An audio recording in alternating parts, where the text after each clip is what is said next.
Hello everyones, welcome to the target of home science academy. तो एक बार फिर से आप सभी का आज हमारे ऑनलाइन यूट्यूब चैनल पे फिर से बहुत बहुत स्वागत है फ्रेंड्स। तो देखिए, कल की क्लास में हम लोगों ने मिनरल सॉल्ट्स को पूरी तरह से कंप्लीट कर लिया था। ठीक है, उसमें हम लोगों ने एक एक मिनरल्स के बारे में बहुत ही अच्छे से पढ़ा था, बहुत ही अच्छे से समझा था। मुझे तो नहीं लगता है कि मिनरल से कोई भी आपके क्वेश्चन छूट सकते हैं। सारे क्वेश्चन पे मैंने बहुत ही अच्छे से डीपली समझाया था उसमें। ठीक, तो आज हम लोग एक नया टॉपिक को लेके आए हैं। आज हम लोग चर्चा करने वाले हैं आहार नियोजन के बारे में, meal planning. Factors of meal planning होता क्या है, कौन कौन से ऐसे फैक्टर्स होते हैं जो हमारे आहार को नियोजित करने में प्रभावित करते हैं, कौन कौन से ऐसे फैक्टर्स होते हैं। तो देखिए, जब हम आहार का नियोजन करते हैं, जब भी हम अपने फैमिली के लिए या अपने स्वयं के लिए जब हम आहार को नियोजित करते हैं या आहार का प्लान करते हैं, तो उसमें कौन कौन से ऐसे मुख्य तत्व होते हैं जिनको ध्यान में रखना बहुत ही जरूरी होता है। तो देखिए, जब हम आहार को नियोजित करते हैं तो उसमें छह ऐसे एलिमेंट्स होते हैं जो आपके आहार के लिए बहुत ही इम्पोर्टेंट रोल प्ले करते हैं। क्यों? क्योंकि जब आपके आहार में इन छह तत्वों का सम्मिश्रण नहीं होता है तो आपका आहार क्या होता है, संतुलित नहीं माना जाता है। ठीक है, तब आपका आहार क्या होता है, संतुलित नहीं माना जाता है, वो आपका असंतुलित आहार माना जाता है। ठीक है, तो इसमें कौन कौन से तत्व होते हैं, इसमें आपका कार्बोहाइड्रेट होता है, कार्बोज हो गया,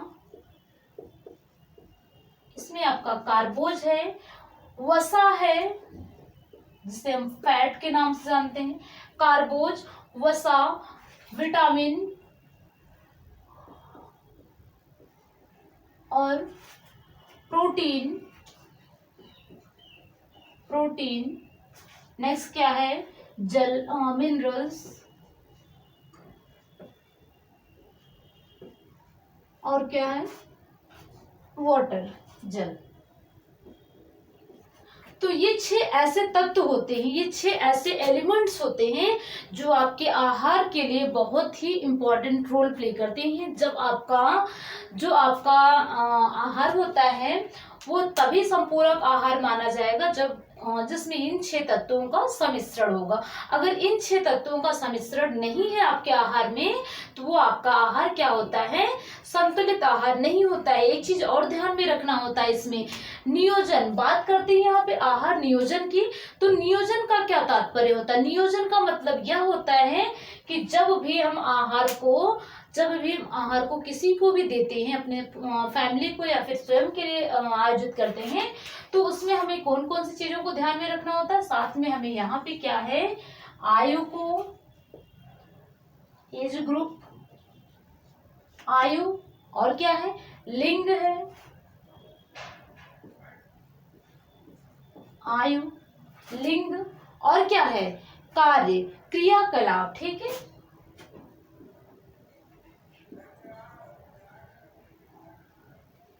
तो यहाँ पे कुछ ऐसे प्रमुख चीजें होती हैं जिनको ध्यान में रखना बहुत ही जरूरी होता है। देखिए, बात करते हैं हम अगर एज ग्रुप की, तो एज ग्रुप क्यों जरूरी होता है, एज ग्रुप इसलिए जरूरी होता है कि जब बच्चा छोटा होता है, एक शिशु बालक को आप देख लीजिए और एक वयस्क को देख लीजिए, तो वयस्क के अकॉर्डिंग शिशु की जो आहार की जो रिक्वायरमेंट होती है, जो फूड की रिक्वायरमेंट होती है, वो बहुत ही लिमिटेड होती है, बहुत ही कम मात्रा में उसकी आवश्यकता होती है। लेकिन वयस्क पुरुष को बहुत ही अधिक मात्रा में आवश्यकता होती है। ठीक, तो इसलिए हमें, जब हम देखते हैं यहाँ पे 0 से 12 वर्ष के बालकों में, 0 से 12 वर्ष के बालकों में यहाँ पे जो ग्रोथ एंड डेवलपमेंट होता है ये इक्वली होता है, एज इट इज एक ही होता है, बहुत ज़्यादा डिफरेंट नहीं होता है।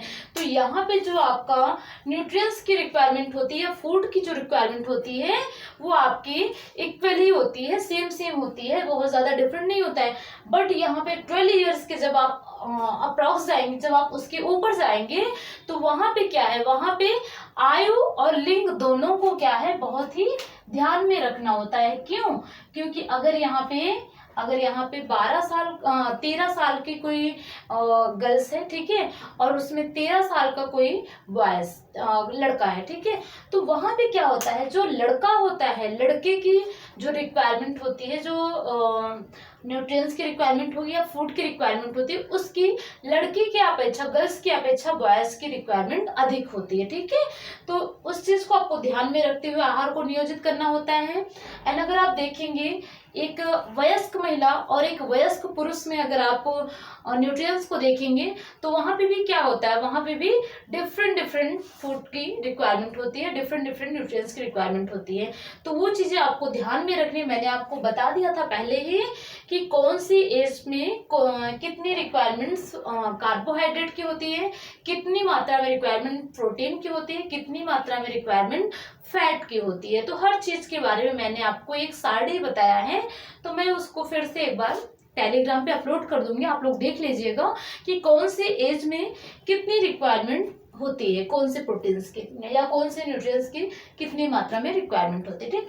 तो यहाँ पे क्या है, अगर बात करते हैं कार्यों की, तो कार्यों को क्यों ध्यान में रखना आवश्यक है। कार्यों को ध्यान में रखना इसलिए आवश्यक है कि यहाँ पे क्या है, यहाँ पे देखिए 3 तरह के लोग होते हैं। यहाँ पे एक होते हैं जो कुछ भी वर्क नहीं करते हैं, जैसे मान लीजिए हाउसवाइफ, ठीक है, हाउसवाइफ हो गए, या फिर यहाँ पे एक और देख लीजिएगा जो जिनकी जो दैनिक क्रियाकलाप होते हैं, जैसे मान लीजिए बहुत ही हार्ड वर्कर्स होते हैं, जो अधिक क्रियाशील वाले लोग होते हैं, अधिक क्रियाशील। देखिए एक यहाँ पे कम क्रियाशील हैं, कम क्रियाशील, कम क्रिया, अधिक क्रिया, अधिक क्रिया और अत्यधिक क्रिया, दोनों में अंतर है। अत्यधिक क्रिया,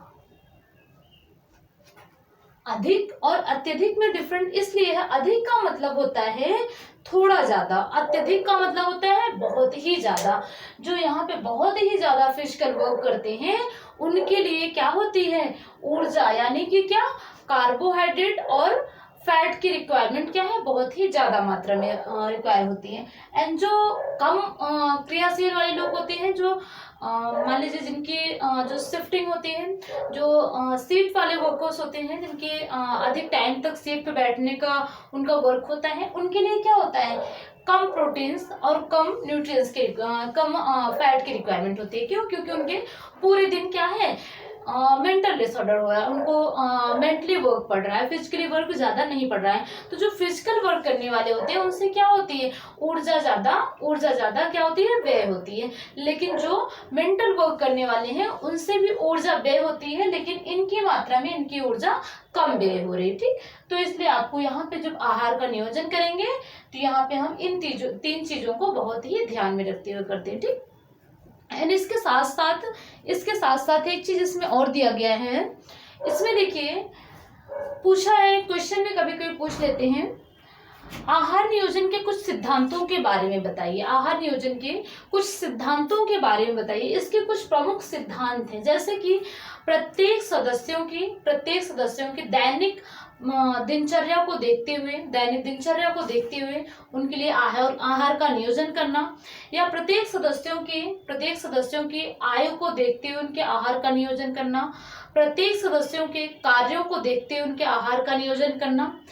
प्लस पॉइंट एक और होता है, मनोवैज्ञानिकता को भी ध्यान में रखना आवश्यक होता है। यहाँ पे क्या है, जो आपका मेंटल डिसऑर्डर होता है, जब मान लीजिए आपको कुछ अच्छा खाने का मूड है, कुछ स्पाइसी खाने का मूड है, और अगर आपको दे दिया गया कुछ मीठा भोज्य पदार्थ दे दिया गया, तो उससे क्या होता है, एक मेंटली प्रॉब्लम हो जाती है, आप मानसिक रूप से आप खुश नहीं होते हैं।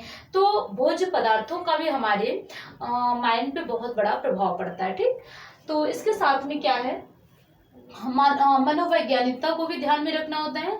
साथ में जो हमारा आहार का आयोजन होना चाहिए, जब हम आहार का आयोजन करें तो वह कैसा होना चाहिए, आहार आयोजन कैसा होना चाहिए, लचीला होना चाहिए। क्यों, आहार आयोजन लचीला होना चाहिए। यह आपके जैसे हर घर का हर घर का जो आर्थिक स्रोत होता है वो अप डाउन होता है। किसी के घर का आर्थिक स्रोत अच्छा होता है, किसी के घर के आर्थिक स्रोत बहुत ही अच्छे होते हैं।